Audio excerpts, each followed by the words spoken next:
Mobile की जो generation होता है, जनरेशन का मतलब उसमें जो सुधार होता है उसे को ही हम जी कहते हैं। जी मतलब जनरेशन। अब ये 1G 2G 3G 4G ये सब जो थे सर, ये जनरेशन थे। ये कब आए थे सर? यहाँ पे आप देखेंगे 1G आया था 82 में आया था, ये 1992 में आया था 2G, 2001 में आ गया था आपका 3G, और 2012 में ही आपका 4G आ गया था, लेकिन हम लोग को नहीं मिला था, हम लोग को बाद में मिलना चालू हुआ है। दुनिया यूज कर रही है 5G। अभी हम लोग इंडिया में अभी 5G यूज के लिए नहीं है, अभी ट्रायल चल रहा है, इसको 1 से 2 साल में ये पब्लिक के लिए दे दिया जाएगा। अब इसमें मेन अंतर क्या होते हैं समझिए ध्यान से।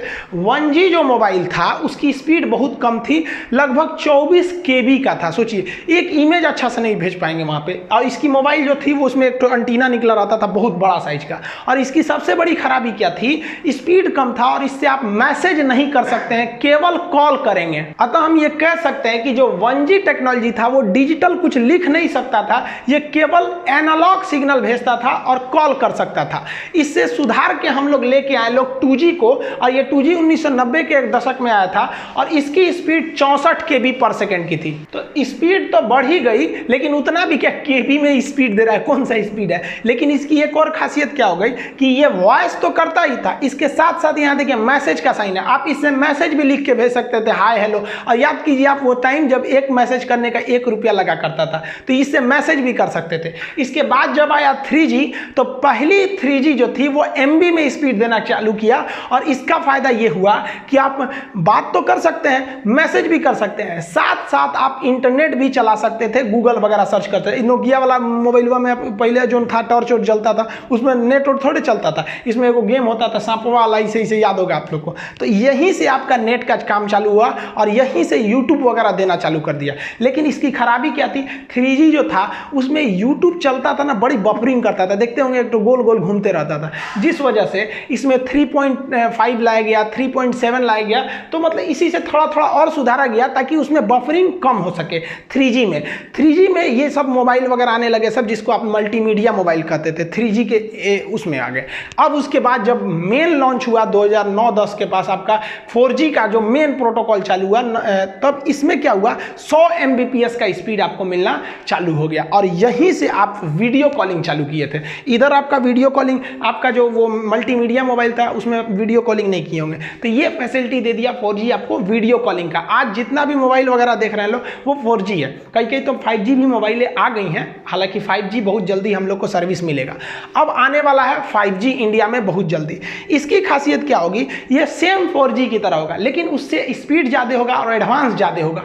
ये मोबाइल के साथ साथ दूसरे चीज़ को कनेक्ट कर देगा। आप अपने कार को अपने मोबाइल से कनेक्ट कर दीजिएगा ना, तो जैसे यहाँ मोबाइल में घुमाइए, उधर कार घूम रहा है, फ्रिज को कनेक्ट कर दीजिए 5G, तो फ्रिज में भी 5G टेक्नोलॉजी होना चाहिए। और दरवाजा खोलना है तो यहीं से खोल दीजिए, इन्वर्टर बंद करना है यहीं से कर दीजिए। आप पता चले आप मान लीजिए गए हैं दिल्ली, आपका घर है चेन्नई में, आप भूल गए कि इन्वर्टर तो बंदे नहीं किए, तो 5G टेक्नोलॉजी रहेगा ना, तो वहीं से ऑफ कर दीजिएगा तो वो ऑफ हो जाएगा। बल्ब वगैरह जला सकते हैं, बुझा सकते हैं। तो वो सब ऐसा नहीं है कि केवल मोबाइल 5G हो जाएगा, घर में आपका 5G है ये नहीं है तो नहीं होगा, उसमें भी टेक्नोलॉजी बढ़ानी पड़ेगी। तो आज के समय 5G की ओर जा रहा है। जो ट्रायल हो रहा है उसके वजह से जान चली जा रही है, एकदम अफवाह है भैया। 5G का ट्रायल महाराष्ट्र और दिल्ली के एरिया में, बहुत छोटे से एरिया में हुआ, वो भी कोविड से पहले हुआ था वो ट्रायल वगैरह, इससे कोई मतलब नहीं है। लेकिन पता है कि सरकार चिल्लाते रह जाए, यहाँ डॉक्टर चिल्लाते रह जाए कि वैक्सीन लीजिए वैक्सीन लीजिए, ये रातों रात नहीं बनता है। लेकिन 5G के ट्रायल की वजह से जान जा रही है, ये ऐसा नहीं है। जो नया वायरस आया है ना, डबल म्यूटेंट है,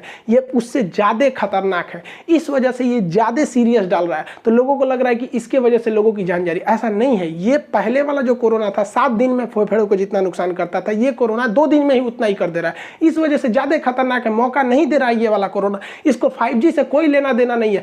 आप वैक्सीनेशन कराइए अगर आपकी जान प्यारी है तब। इजराइल जो है, आप देखिए, इजराइल ने अपने आप बहुत बड़ा त्यौहार भी मना लिया, जिसमें 1.5 लाख लोग वहां पर उपस्थित थे बिना किसी सोशल डिस्टेंसिंग के। इतने लोग इकट्ठे थे कि भगदड़ में 30 लोग की जान चली गई। कैसे ये पॉसिबल हो गया? हम लोग यहाँ घर में घुस के बैठे, क्योंकि वहां के लोग पढ़े लिखे हैं, वैक्सीन लगवा रहे हैं, वैक्सीन में कोई ऐसा नहीं है। सोचा कुछ जो वैक्सीन के बारे में अफवाह फैला रहे हैं, सोचा को जेल में डाल देना चाहिए सचुरों को। यहाँ पे अजीब है सब, अफवाह पे मत जाइए। देखिए बचपन में भी हम लोग को बहुत अफवाह उड़ाया गया था कि मेढक मार दोगे तो कान पक जाता है। कौन सी कान पकेगा? स्कूल जाते थे लोग तो कहते तो पेंसिल का ये जो छिलका होता है इसको दूध में डालो तो रबड़ बन जाता है। मोर के पंख को हम लोग चौक खिलाते थे लोग। अजीब हालत है यहाँ पे। कहते बर्तन में खाना मत खाओ जिसमें बनता है, नहीं तो शादी में बारिश होने लगेगी, सूप जो चावल फट कर जाता है आगे मत जाओ नहीं तो देर से बियाह होगा, या फिर दहेज नहीं मिलेगा, बगुला उड़ के जाएगा तो बगुला बगुला तार दे सोने के तलवार, ये सब क्या था? ये सब अफवाहें थी। तो हम हिंदुस्तानियों को बचपन से ही आदत है कि गुल्लर के फूल पड़ जाता है तो कोई चीज़ खत्म नहीं होता है, तो इस अफवाह पे ध्यान नहीं देना चाहिए। वैक्सीन कारगर है। हमारे भाई साहब सीरम इंस्टीट्यूट ऑफ इंडिया जो पुणे में इसका हेडक्वार्टर है, उसके मालिक आधार पूनावाला, इन्होंने भारत छोड़ के लंदन शिफ्ट हो गए कुछ दिन के लिए। रीजन इन्होंने बताया कि कुछ मुख्यमंत्रियों, कुछ बड़े बड़े उद्योगपतियों, अधिकारी तथा बड़े रसूख वाले लोग इनको फ़ोन करके धमकी देते थे, और जिस वजह से ये बहुत ज़्यादा फ्रस्ट्रेशन में थे और ये लंदन शिफ्ट हो गए। और इन्हें पत्रकारों ने पूछा कि आप इस बढ़ते कोरोना को लिए किसे जिम्मेदार मानते हैं? क्या आप चुनावी रैली या कुंभ के मेला को जिम्मेदार मानते हैं? तो इन्होंने कहा कि अगर हम इसका जवाब देंगे तो हमारी जान भी जा सकती है। ये देश के लिए बहुत गलत बात है। कोई भारत का इतना प्रतिष्ठित व्यक्ति जिसके ऊपर पूरे देश की वैक्सीनेशन की जिम्मेदारी, लोगों की जान की जिम्मेदारी होगी, वैसे व्यक्ति को अगर सुरक्षा कारणों से बाहर जाना पड़े और बाहर जाके वो ट्वीट करे या ऐसा करे तो ये बहुत गलत संदेश जाता है देश के लिए। ऐसा नहीं होना चाहिए। हालांकि सरकार ने उन्हें वायु सुरक्षा दी थी। ये बहुत शर्म की बात है कि इतने बड़े व्यक्ति को वायु सुरक्षा दिया जाए। इनके लिए इस देखिए सुरक्षा के लिए ये केवल ये नहीं होता कि उसे जान से खतरा है। सुरक्षा एक डिग्निटी, एक स्पेशलिटी को भी दर्शाता है, जो दिखाता है कि देश आपके सम्मान के लिए कितना खड़ा रहता है। आप एक मामूली नेताओं के लिए अगल बगल में बड़े बड़े सिक्योरिटी दे सकते हैं, इतने बड़े लोगों को नहीं दे सकते। ये लंदन चले गए। अब कुछ लोग का कहना है कि क्या वैक्सीन का प्रोडक्शन प्रभावित होगा? कुछ प्रभावित नहीं होगा। किसी के ये खुदे थोड़ी ना वैक्सीन बनाते थे, इनके अंडर काम करने वाले वो पूरी तरह से बनाएंगे।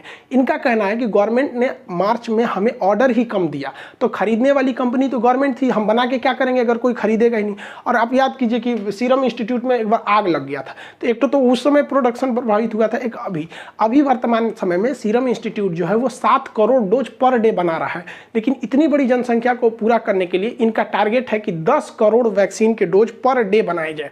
अब 10 करोड़ बनाने में इन्होंने कहा है कि जुलाई तक में ये संभव नहीं है, यानी मई, जून, जुलाई, ये 3 महीने तक पर डे 7 करोड़ ही वैक्सीनेशन के मतलब वैक्सीन उत्पादन हो पाएगा। जुलाई बाद आएगा, इसलिए इस समय थोड़ी सी लेट होगी। हालांकि इन्होंने कहा कि इसका जो बाहर में भी एक प्लांट लगाएंगे सीरम इंस्टीट्यूट का, जिससे कि मतलब वैक्सीन और भी डोज बनाए जा सके। हालांकि भारत सरकार इनके संपर्क में है, बहुत जल्दी ये भारत में आने वाले हैं। और इंग्लैंड में ये प्लांट नहीं लगाएंगे। भैया आपको लगाना भी है तो फ्रांस में लगाइए ना, इंग्लैंड में लगा के क्या फ़ायदा है? क्योंकि इंग्लैंड में लगाएंगे तो इंग्लैंड तो यूरोपीय यूनियन के बाहर है, यूरोपीय यूनियन के 2 देश बाहर है, उसको यूरोपीय यूनियन के अंदर बेचने के लिए फिर नए टैक्सेशन कानून लाना पड़ता है। और अगर वही फ्रांस में लगा देते हैं तो पूरा यूरोपीय यूनियन फ्रांस भी उसी का हिस्सा है। हालांकि ये भारत में ही लगाएंगे, देखिए आगे क्या होता है। हालांकि भारत सरकार इन्हें आश्वासन दी है सुरक्षा के लिए।